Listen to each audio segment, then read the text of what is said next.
All right, let's get started. Good morning and afternoon, everyone. My name is Mai Nguyen. I'm the product manager for monitoring solutions here at Setra. I'm thrilled to be with you here today and explore some smarter strategies for maintenance and air quality control in your facilities. So at Gems Setra, I lead our monitoring product lines, including our room pressure monitors, as well as our cloud-based monitoring platforms, SEMS Connect and SEMS Diligence, and their auxiliaries. So these products are all designed to help critical environments stay compliant, reduce downtime, and improve environmental safety. If you have any questions for me during or after the webinar, please don't hesitate to reach out. My email is on the screen, and I'd love to connect. So before we dive into today's topic, I'd like to share a little about who we are at Gems Setra. We've been designing and manufacturing precision sensing and monitoring technologies for over 30 years. Our mission is to deliver reliable, innovative solutions that solve real-world problems in critical environments. Our vision is to connect our customers to their environments to help create safer, healthier, and more sustainable spaces. Our technology is trusted everywhere, from hospitals, clean rooms, to data centers, and even NASA. So Gems Setra is not just a local company, we're a global partner. With technical sales teams across major regions and a strong network of channel partners, we make sure that our customers get the support they need wherever they are. Our engineering teams work across 3 continents, so we can design and adapt solutions for a wide range of applications. And with manufacturing facilities located around the world, we can deliver quickly and meet local needs. So on this map, you'll see some of our key sites, including our facility here in Bosborough, Massachusetts, where I'm based out of, as well as sites in Connecticut, the UK, India, and China. So here's a quick look at what we'll be covering today. So we'll start with a look at air quality standards in critical environments, then zoom in on healthcare specific requirements and why they matter. Next, we'll talk about filter health monitoring, why it's important, and some of the common challenges that facilities face. From there, I'll introduce you to our Setra Filter Alert, what it is, how it works, and how it can help you solve some of these challenges. And then we'll wrap up with some best practices for smart monitoring, and followed by a summary and then live Q&A, where I'll be happy to take your questions. All right, so when we talk about critical environments, it's important to note that we're not just talking about hospitals, right? So data centers, pharmaceutical facilities, clean rooms, labs, all of these spaces share one thing in common, which is that they cannot afford contamination or airflow issues. So why does this matter? In data centers, for example, dust and particulates don't just make things dirty, they reduce cooling efficiency and can damage sensitive electronics. So poor indoor air quality can even lead to static discharge, which is a major risk for IT hardware. So let's look at some of the standards that guide these environments. The ASHRAE TC 9.9 provides thermal guidelines for data processing environments. And while it focuses on temperature and humidity, it also emphasizes particulate control because contaminants can cause failures in high density computing environments. For most commercial spaces, ASHRAE standards 62.1 and 62.2 set the baseline for ventilation and acceptable indoor air quality. So these were updated in 2022 also to reflect the lessons learned during the pandemic, which highlighted the importance of proper ventilation and filtration. For pharmaceutical spaces, the USP 795, 797, and 800 all set strict requirements for compounding and contamination control. And these standards are designed to protect both the product and the patient. And then there's ISO 14644-1, which classifies clean rooms by particle counts. Many life sciences and electronics manufacturing facilities would follow these to maintain ultra clean conditions for their facilities. So what are some of the best practices across these environments? So first, you want to make sure that you use the right filters. So for most data centers and commercial critical spaces, MERV 8 to 13 is very common. And for those not familiar, MERV stands for Minimum Efficiency Reporting Value. So it's a rating system that measures how effectively a filter can capture particles. So the higher the MERV rating, the better the filtration. And for example, MERV 8 filters would catch larger particles like dust and pollen, and MERV 13 can trap smaller particles like bacteria, even smoke. And higher ratings like the HEPA are used in clean rooms and healthcare in particular. So second, you want to make sure that you monitor differential pressure across filters.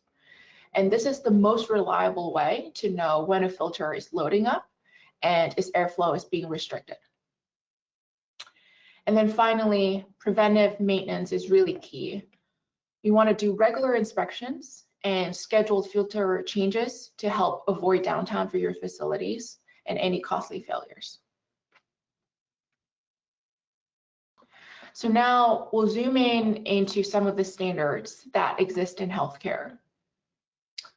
So first, the ASHRAE 170 sets the baseline for healthcare ventilation.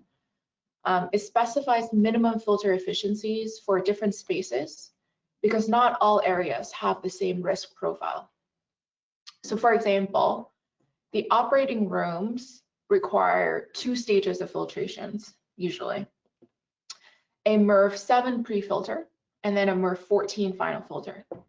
And this ensures that surgical environments maintain extremely clean air to protect patients during procedures. Protective environment rooms, which house immunocompromised patients, go even one step further. They require a MERV 7 pre-filter plus a HEPA filter. And these HEPA filters can capture 99.97% of particles down to 0.3 microns. So 0.3 microns is incredibly fine. So think bacteria, fungal spores, even some viruses. Labs and procedure rooms typically require at least MERV 13 filtration to control airborne contaminants during testing or minor procedures. So why does all of this matter? Obviously, these standards are not arbitrary. They're based on decades of research into infection control and airflow dynamics. And if we don't meet these requirements, we put patients, staff, and our equipment at risk. So now let's talk about what happens when your filters fail or aren't maintained properly. There are several major risks. So breaches or poor seals can allow unfiltered air to bypass the filter entirely. And that means that contaminants can enter critical spaces unchecked. Occluded filters, filters that are clogged, restrict airflow. And this reduces the number of air changes per hour, which is a key metric for infection control. Lower air changes means contaminants linger longer in the space. And then finally, improper HEPA maintenance is another big one. So if your HEPA filters are not tested and seated correctly, they can leak, releasing pathogens into occupied areas, and that's a direct infection risk.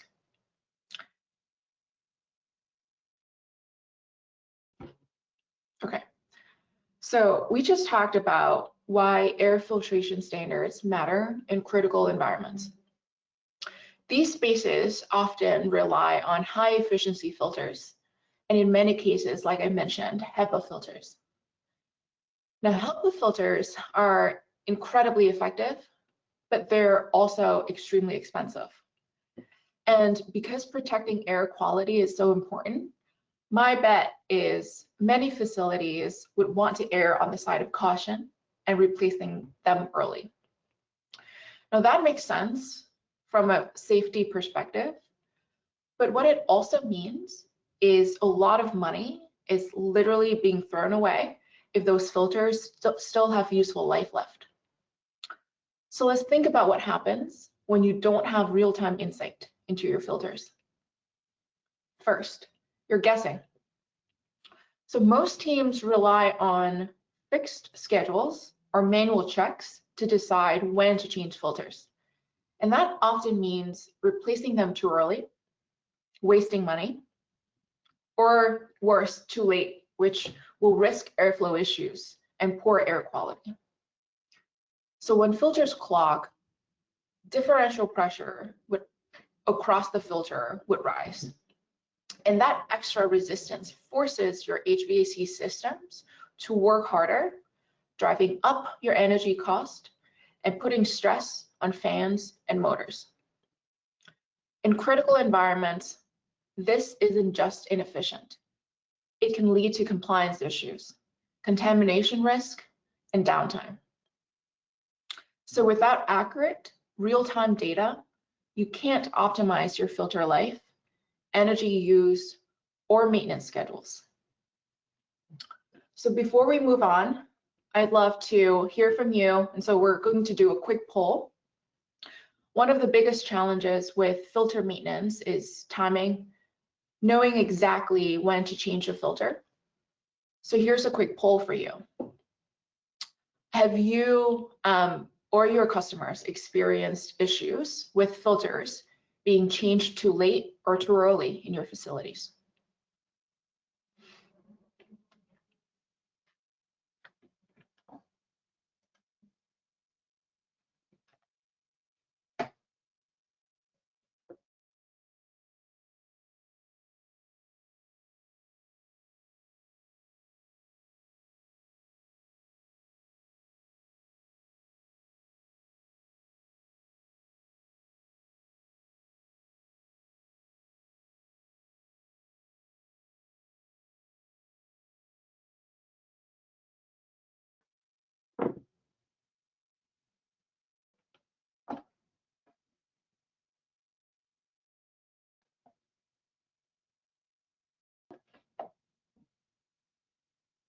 Okay, great. Let's move on. So now that we have talked about the challenges, let's look at a smarter way to handle these challenges. So this is the Setra Filter Alert, a simple, cost-effective solution for monitoring filter health in real time. It's designed for HVAC systems and critical environments where clean air and uptime are really crucial. So here's what it does. It continuously measures differential pressure across filters, so you know exactly when your resistance is increasing. It gives you clear, long-range visual alerts with a multicolor LED ring, green, yellow, and red, so that you can see filter status at a glance, even from across the room. And if you want more detail, there's also an optional digital display that shows the actual pressure reading in the front. Ultimately, the goal of the filter alert is to reduce manual checks for your facility team, avoid guesswork, and make filter maintenance proactive instead of reactive. So let's do another quick poll. I've talked about the challenges of knowing when to change filters. Now I'd like to know what tools you or your customers are currently using to make that decision.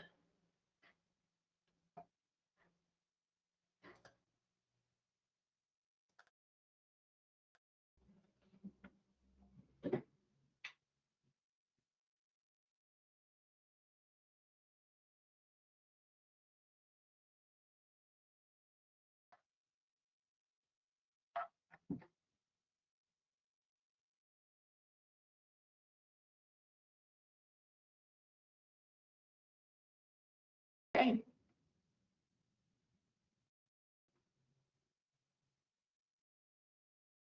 Give everyone a minute to send their answers in.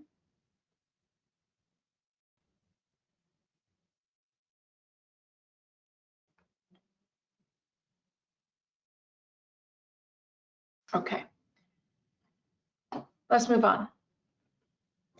So, where does the filter alert really make an impact? So think about environments where, like I said, air quality and uptime are really critical, like hospitals, life sciences facilities, labs, or even data centers. And in these spaces, even a small lapse in filtration can cause big problems for your facilities, from contamination risk to downtime. So the benefits of getting your filter maintenance right are huge, right? So you maximize filter efficiency and you're getting the most out of every filter. You minimize energy usage by keeping your airflow optimized. You reduce the time and effort spent on manual checks and unnecessary replacements. And most importantly, you maintain compliance with strict air quality standards. All of this adds up to better performance, lower cost, and peace of mind in environments that care about compliance and air quality. So now let's look at how the device actually works. At its core, Filter Alert measures differential pressure across the filter. So as your filter loads with dust and particles, that pressure rises. So this is the most accurate way to know when it's time for a change. So what you get is real-time pressure readings and a color-coded LED ring that shows status at a glance. So green means the filter is in good condition, yellow means it's nearing replacement, and red means it's time to change the filter now. It also sends an analog output to your building automation systems for full integration. The setup is really simple. You have 3 buttons behind the front lens, adjustable warning thresholds, and 0 adjustments without having to remove the unit. So the diagram here shows the filter life cycle from new, midlife to end of life, where differential pressure increases and eventually hits your set point.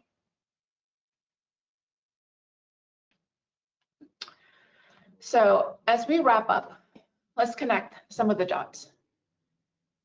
We've talked about why air filtration standards matter, the risk of poor maintenance, and the cost implications, especially with expensive filters like the HEPA filters.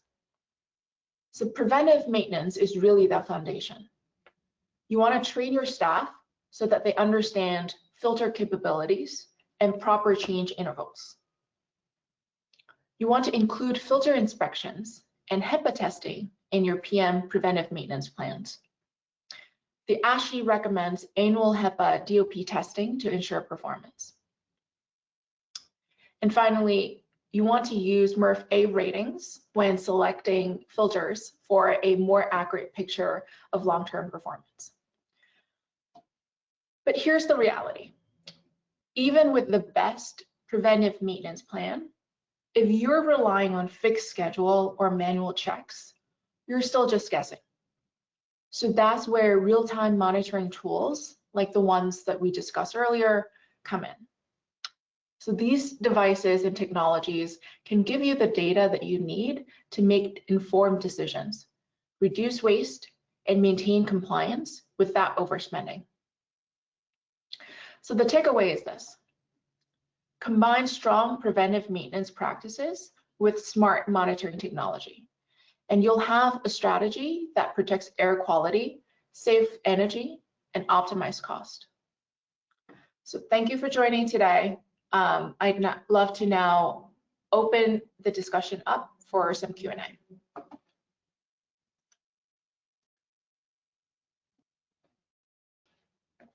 Great, thanks, Mai. So it does look like we have a couple of questions that came in. So the first one is, what are the installation requirements and configurations available for different HVAC setups? That's a great question. So the filter alert is flexible for both new and retrofit applications. It can be mounted into single gang electrical boxes via a 2-inch hole or existing DP gauge location using a conversion plate. We do offer a surface mount kit for this purpose. Great, thank you. Another question, can the filter alert thresholds be customized for different filter types or environments? Another quick question, absolutely. So different filters and environments have different pressure drop characteristics. So the device allow you to configure thresholds based on your application. So for example, a HEPA filter in a clean room will have a different acceptable range than a pre-filter in a general HVAC system. And you can also set a warning and critical levels for your proactive maintenance. Thank you. Right, another question. How do you adjust the zero of the sensor? Is there any drift? So it's very simple. I think we have 3 buttons behind the front screen, so you just hold that. And that's how you zero the device. And this will come in with the manual as well when you get the device. Great, thanks.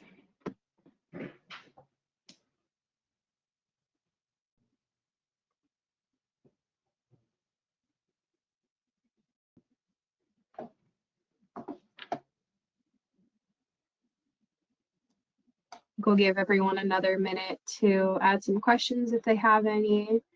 But if there aren't any questions, we could probably wrap up.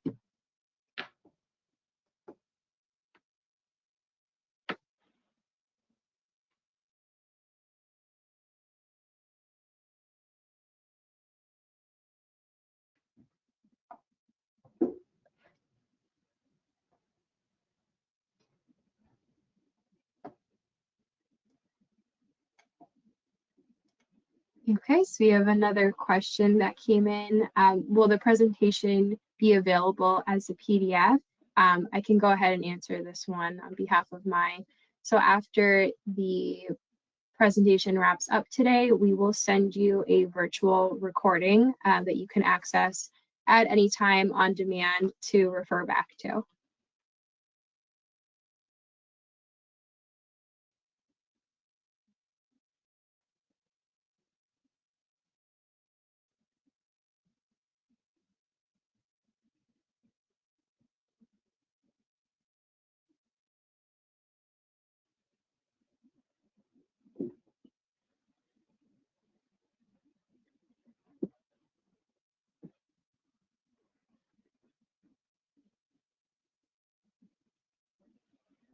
Okay, Mai, I think that's it. I don't see any other questions coming in.